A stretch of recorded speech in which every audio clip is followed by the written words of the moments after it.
5 August দাঁড়িয়ে চাংখার বলে যখন বলেছিলাম প্লিজ কেউ কাউকে ছেড়ে যায় না, সেদিন উপস্থিত ছাত্র জনতা কেউ ছেড়ে যায় নাই। বাচ্চা বাচ্চা ছেলেরা রক্ত দিয়ে এই অঙ্গীকার ধরে রেখেছিল।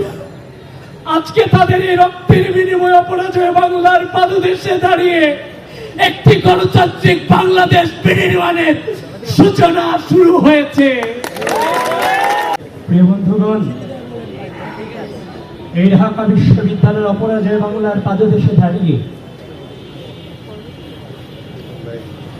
জীবনের সকল সম্ভাবনাকে উপেক্ষা করে রাষ্ট্রের তোরে নিজেকে বিলিয়ে দিতে শিখিয়েছে যে অনুভূতি,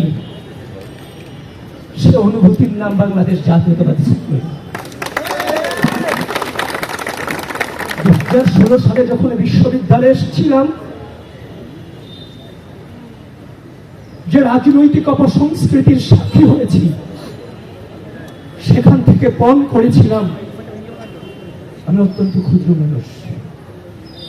আমি পণ করেছিলাম হয়তো কোনোদিন এই ঢাকা বিশ্ববিদ্যালয়ের মাটিতে সুস্থ ধারার শ্রদ্ধা স্নেহের রাজনৈতিক সংস্কৃতির সূচনা হয়তো বা হবে।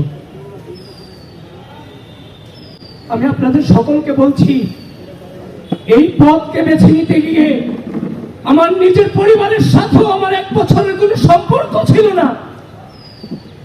আমাদের জীবন থেকে জীবনের সামাজিক, রাজনৈতিক, অর্থনৈতিক, সাংস্কৃতিক, পারিবারিক সকল জীবনকে আমাদের থেকে কেড়ে নেওয়া হয়েছিল, কিন্তু আপোষ করিনি।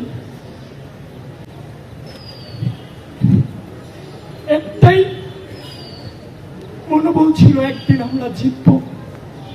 5 আগস্ট দাঁড়িয়ে চাংখার বলে যখন বলেছিলাম প্লিজ কেউ কাউকে ছেড়ে যায় না, সেদিন উপস্থিত ছাত্র জনতা কেউ ছেড়ে যায় নাই।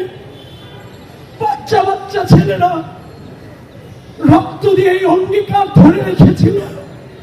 আজকে তাদের এই রক্তের বিনিময়ে অপরাজয় বাংলার পাদদেশে দাঁড়িয়ে একটি গণতান্ত্রিক বাংলাদেশ বিনির্মাণের সূচনা শুরু হয়েছে।